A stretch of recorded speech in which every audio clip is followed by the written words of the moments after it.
You all deserve the best. But if your life is not the best, ask me why. Because you don't give the best to you. Sa buhay ba patalinuhan? Yes or no? Hindi siya patalinuhan. Today, I'm gonna give you my greatest weapon. When you start working on it, whatever amount of money that you want, always available for you. If that is your mindset, kakabahan ka ba sa pera? Hindi na. No. Because this concept that I'm gonna teach you, when you just apply it, you'll never have to worry about money. Pwede ba magyabang? Pakisabi, damihan mo na. Ako yung taong sobrang blessed na blessed na blessed. Ask me why.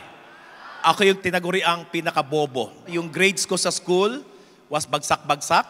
Hindi ako magaling mag-English. Reading, writing, arithmetic was not part of my intelligence. No? Ang tawag po sa akin, bobo. Sino sa inyo ito, katulad ko, lumaki feeling nyo bobo rin kayo?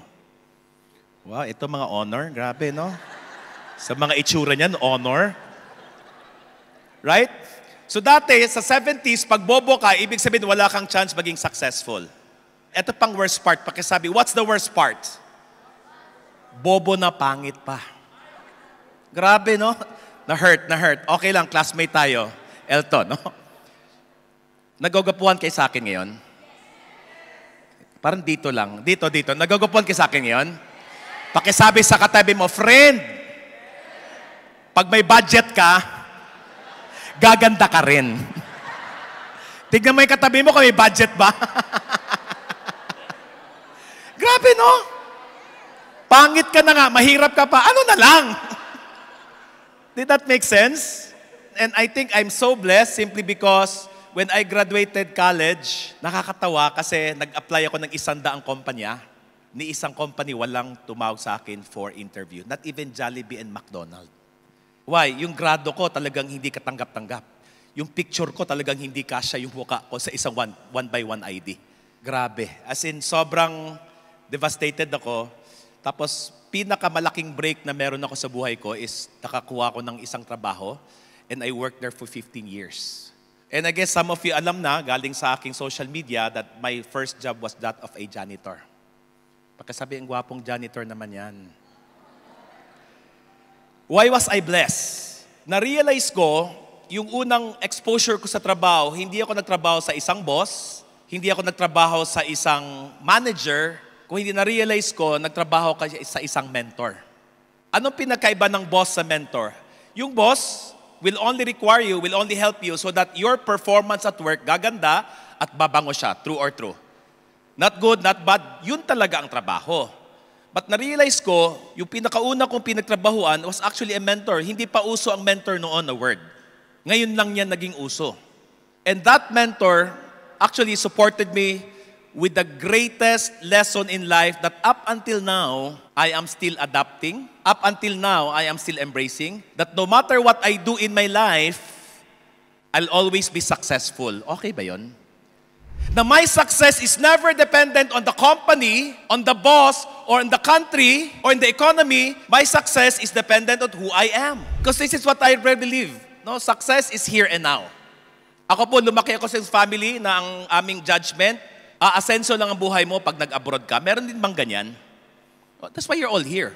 But one thing I realized, ang daming tunuro sa akin ng mentor ko, na na-embrace ko hanggang ngayon, na siguro dahil doon, na-create ko yung pinaka-dream life ko. Ask me, what's my dream life? My life today.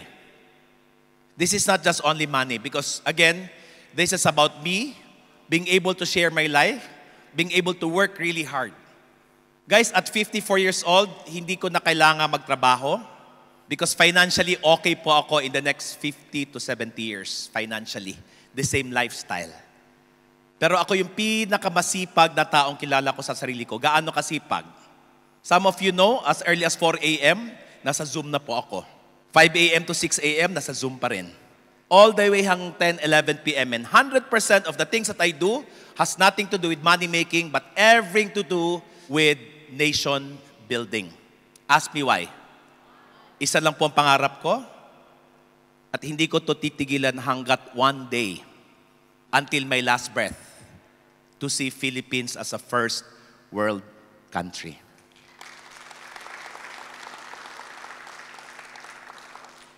Anong itsura nun? Walang mangingibang bayan para magtrabaho? Walang mangingibang bayan, iwan ng pamilya kasi ang ekonomiya nasa labas ng Pilipinas. Bawat Pilipino may oportunidad sa Pilipinas because tayo na ang mag-employ ng ibang lahi kasi ang ekonomiya nasa Pilipinas po. Yan po ang aking trabaho. That's why I'm so blessed. I'm so happy that all of you said yes to this. All of you said yes to yourself one day being here because that is the start.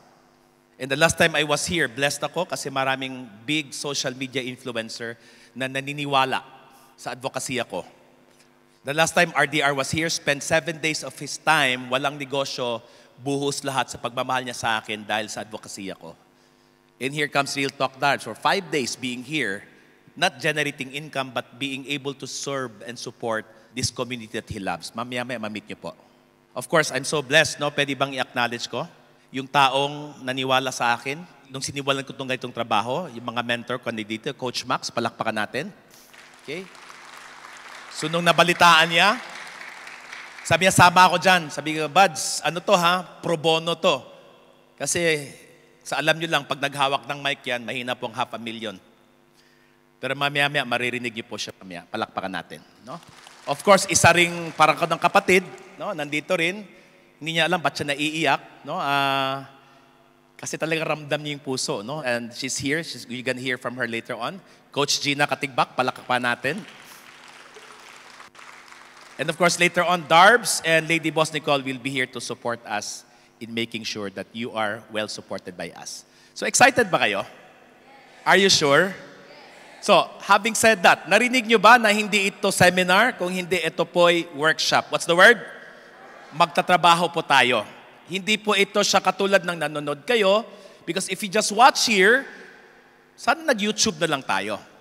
We'll be working a lot and therefore, simulan natin trabaho. Okay lang ba yon? Sunday na Sunday, we'll work together. Are we good? But having said that, today will be the day that I'm gonna give it all of who I am. Ask me why. Malay mo, last day ko na. Pakisabi sa katabi mo, friend, malay mo, last day mo na rin. Hindi, you'll never know, right? But ibubuhos ko, todo, bigay na bigay yung sarili ko, kasi hindi ko alam kung may bukas pa. But at least tonight, when I sleep, I know I gave it all. You all deserve the best. But if your life is not the best, ask me why. Because you don't give the best to you. Sa buhay ba, patalinuhan? Yes or no? No. May kilala kayong medyo hindi matalino pero successful? May kilala kang sobrang talino, hindi successful? Hindi siya patalinuhan. Sa buhay ba, pagandahan? Tignan mo yung katabi mo. Sabi mo, Besh, buti na lang. Qualified pa tayo.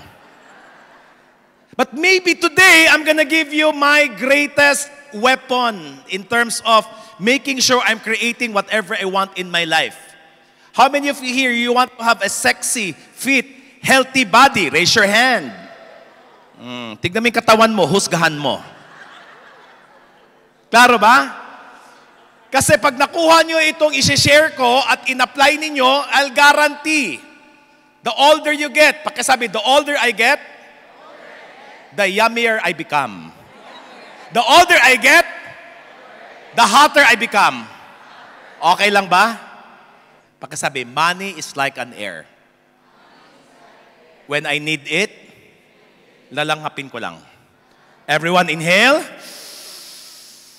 and exhale.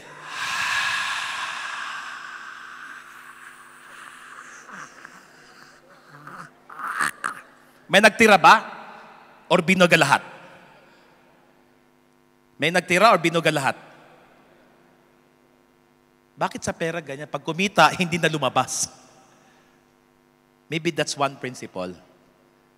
Kaya ayaw bumalik kasi kinulong. Versus you treating money is like an air. It's always available to anyone and everyone in quality and quantity. If that is your mindset, kakabahan ka ba sa pera? Hindi na. No. Money is never about money. So if money is never about money, what is it about? We're gonna learn that today. That when you apply it, When you start working on it, whatever amount of money that you want, always available for you. Computin nyo kung magkano kinita ko this week lang for that seminar without me being there. 3 seminars, 1 in Davao, 1 in Cavite, 1 in Pasig, minimum 100 audience, 15,000 each. Ganun pong klaseng income na meron ako. Ask me why. Because this concept that I'm going to teach you, when you just apply it, you'll never have to worry about money. Okay ba yun? Excited ba kayo? But this is the best part. A lot of people, the older they get, they're so lonely. But if there's one thing I'll guarantee you, the older you get, the happier you become. Because your happiness is no longer attached to the people around you. Your happiness is no longer attached to the people beside you. But your happiness is attached to your choice. So which means today, if you want to get the best out of this one whole day with me, I want you to remember the word choice. So open to clean sheet of paper, sa isang papel, isang poster. Kasi gusto ko, lahat ng natutunan nyo to, i-review niyo tapos ituro nyo sa family, ituro nyo sa bahay, kasi hindi naman lahat nabigyan ng opportunity to be here. So the word here is choice. What's the word? So if you're not making it in life, maybe you're not aware of the choices you're making. Yun lang yun. And today, I'm gonna introduce to you a word that I fully loved, I fully enjoyed, that no matter what I do in my life, anything, whether it's health, it's relationship, it's money, I'm guaranteed successful. Ang tawag sa akin, Midas touch. Lahat ng hahawakan ko maging ginto. Okay ba yon? Ask me why. Is it because I'm smart? No. Is it because I'm good looking? Lalong hindi. It's because I know this concept. This powerful concept is a choice that we call full out. What's the word? Todo mo na. Ibigay mo buong buo. And when I say full out, when you say yes to something, do it all the way. Sige nga, sino dito, matagal mo nang pinangarap maging healthy and fit? Raise your hand. At hindi pa rin nangyayari? Raise your hand.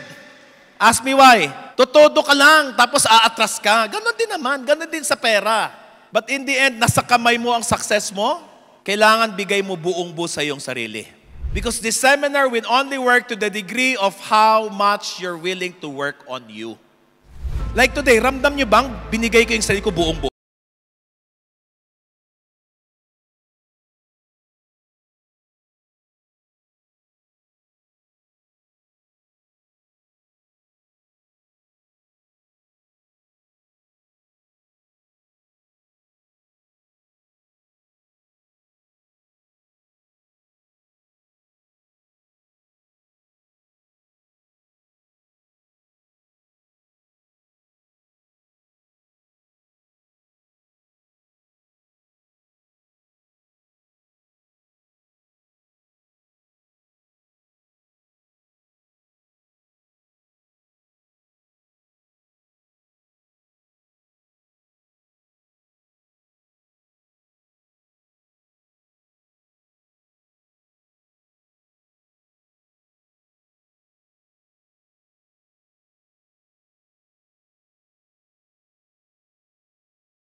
Ask me why.